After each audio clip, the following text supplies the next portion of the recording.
Você já teve a sensação de que o dia acabou e você nem viu ele passar? Mesmo que você tenha corrido o dia inteiro, feito um monte de coisa, e chegou no final do dia, você teve a sensação de que ainda estava devendo alguma coisa pra você mesma? Oiê, eu sou a Raíssa e antes que eu me esqueça, a gente vai conversar um pouco sobre isso. Sobre como é possível ter uma rotina cheia, mas ainda assim saudável, e sobre como é possível criar hábitos que realmente funcionem pra você, mesmo lidando com a vida corrida, com cansaço e com a desmotivação que inevitavelmente acontecem no nosso dia a dia. Mas, antes disso, monas, eu vou começar contando pra vocês como é a minha rotina. Porque eu tenho a impressão de que quem vê de fora acha que a minha rotina é perfeita e que eu tenho tudo sob controle. Mas a minha rotina não nasceu assim. Eu só precisei entender muito o que funcionava pra mim e o que fazia sentido ter na minha rotina. Mas basicamente eu acordo cedo pra malhar e honestamente é um dos meus momentos favoritos do dia, porque eu sinto que me dá muito mais energia pra viver o restante do meu dia. E eu sempre dou preferência pra malhar pela manhã. Depois que eu volto da academia, na parte da manhã eu deixo destinada pra fazer alguns trabalhos da criação de conteúdo.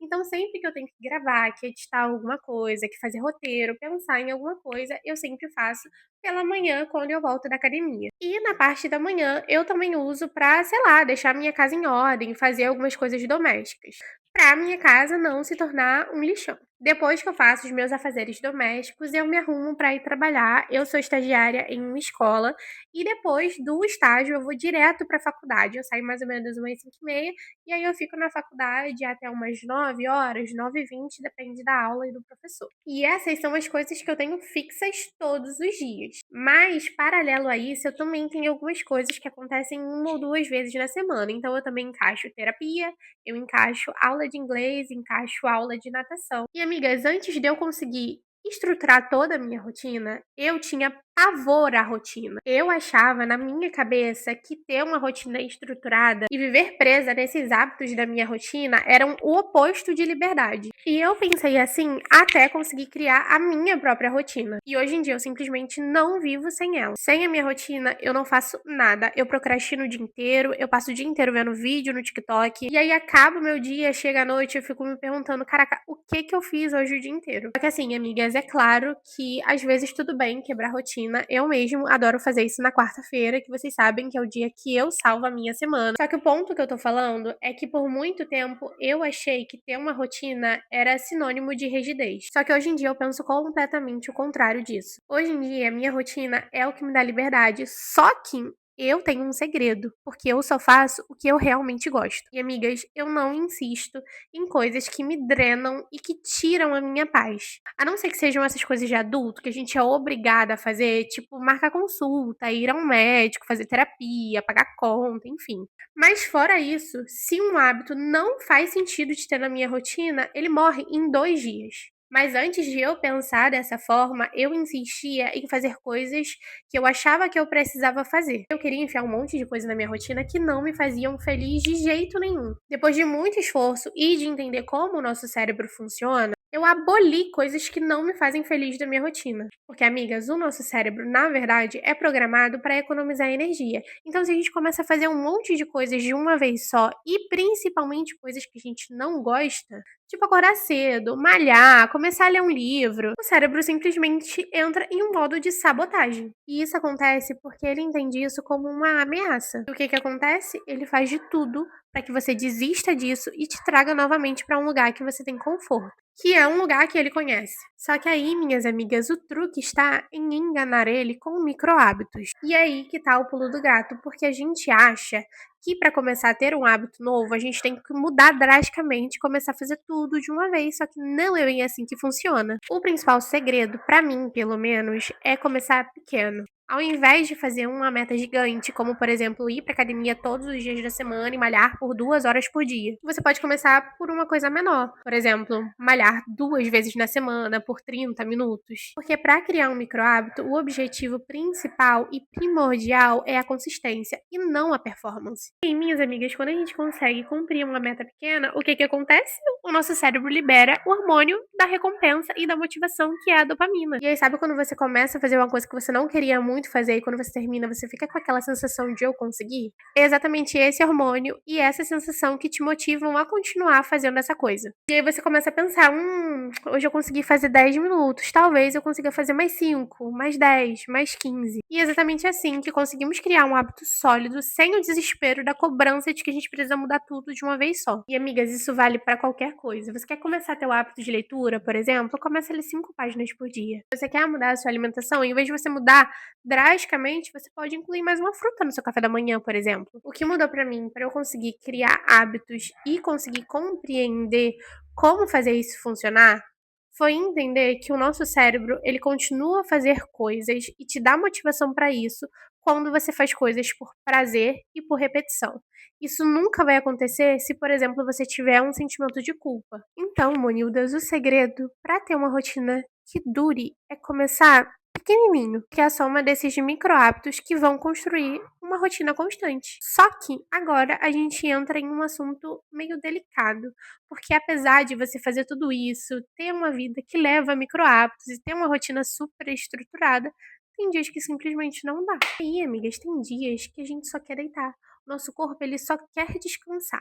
E aí que entra esse desafio de não deixar que o cansaço se torne uma culpa de não fazer alguma coisa. Nós, especialmente mulheres, crescemos ouvindo de que quando a gente tá cansado, a gente tem que aguentar firme, de que o mundo não para, e de que a gente também não pode parar. E de tanto ouvir isso, desde que a gente nasceu, a gente acabou acreditando nisso. Acreditamos que pausar é errado e que cansaço, na verdade, é preguiça. Ou fraqueza, né? Você fica cansada porque você não aguenta, então você é fraca. E por muito tempo eu também acreditei nisso, só que hoje em dia eu consigo entender que o cansaço ele faz parte de uma vida saudável. E para que você consiga ter uma rotina equilibrada, basicamente você precisa de disciplina e da pausa. E eu vou dar um exemplo prático disso para quem malha, por exemplo. Se você malha, você sabe que você não pode malhar todos os dias o mesmo músculo, porque o seu corpo ele precisa descansar, o seu músculo ele precisa descansar, senão ele não evolui. E outra coisa, às vezes o nosso corpo ele realmente pede sono. Só que às vezes a gente acha que tá desmotivada, só que o nosso corpo ele só tá com falta de vitaminas, de ferro, de sol, e todas essas coisas influenciam no humor, no foco, no sono. Então, minha amiga, se você está se sentindo desmotivada, eu te pergunto, os seus exames estão em dia? Você está cuidando da sua saúde física também, além da sua saúde mental? Porque uma coisa que você também precisa pensar é que não tem como existir uma rotina produtiva e ter uma rotina duradoura se o seu corpo ele tá extremamente exausto. Então, se você já se fez todas essas perguntas e as coisas estão funcionando como elas deveriam funcionar, você tá fazendo o que você realmente gosta de fazer? Porque pra mim, no fim é isso. Eu só faço coisas que eu gosto de fazer e que me façam genuinamente felizes. E aí, apesar de eu ter uma rotina perfeita, tem dias que eu faço menos, tem dias que eu faço mais, e é exatamente assim que a minha rotina funciona pra mim. Enfim, amigas, se eu puder resumir tudo que eu falei até aqui, é que a rotina perfeita não é sobre rigidez. O grande segredo de tudo é criar hábitos que te fortaleçam, que te sustentem, mas que não te sufoquem. E também é sempre bom lembrar que sair da rotina, às vezes, também faz parte da rotina. E o importante é só você ter um lugarzinho que você consiga voltar depois disso acontecer. E bom, amigas, a gente tá chegando ao fim desse episódio. Eu genuinamente espero que esse episódio tenha ficado com um pouco mais de minutos, porque o anterior ficou muito curto. E eu também espero que esse episódio tenha te mostrado que existe leveza até nas rotinas que são mais cheias mesmo, e que essa rotina, apesar de muito cheia, ela precisa fazer sentido pra você. Antes de eu finalizar, eu quero fazer um desabafo da semana, e que eu acho que tem tudo a ver com o episódio dessa semana. Amigas, esse final de semana que passou, eu tive uma festa de Halloween, que caiu no dia 18. E aí foi muito legal a festa, eu curti muito, foi realmente, assim, muito divertida. E aí no dia seguinte, eu acordei, sei lá, meio-dia, porque eu tava super cansada, nós fomos dormir super tarde, eu almocei fora, passei o dia todo descansando, enfim. E aí quando chegou a noite, eu me lembrei que eu tinha um relatório parcial de estágio pra entregar até o dia 18, que tinha sido o dia anterior. E eu tinha completamente esquecido desse relatório. E o que aconteceu? Vocês não vão acreditar. Eu me desesperei. Peguei meu computador, tentei começar a fazer o relatório desesperada. Eram, tipo assim, 2 livros e 3 textos que a professora tinha passado, que a gente precisava fazer uma resenha crítica. E eu, assim, querendo, né, fazer desesperada e tal. E aí eu comecei a ficar estressada, porque eu não tava conseguindo fazer, eu tava estressada porque tava atrasado. Comecei a me culpar, porque na sexta-feira eu tinha pensado sobre isso, que eu ia chegar em casa e fazer o relatório, mas acabei esquecendo, porque teve a festa, enfim, acabei não fazendo. E aí eu lá, toda estressada, me bateu um pensamento de que ele já estava atrasado. O que eu tava querendo fazer era entregar atrasado, só que um pouco menos atrasado do que se eu entregasse na segunda-feira. Só que, amigas, não tinha o que fazer. Já estava atrasado. O prazo não ia mudar. O prazo continuava o mesmo. E o que eu fiz?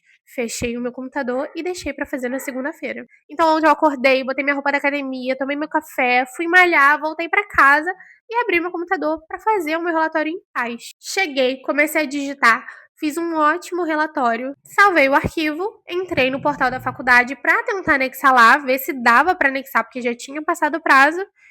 E o que eu descobri? Que, na verdade, abriu para eu anexar no dia 18, mas que o prazo era até o dia 25. Ou seja, eu ia perder o meu domingo de descanso, que eu estava descansando, e do nada lembrei o meu relatório.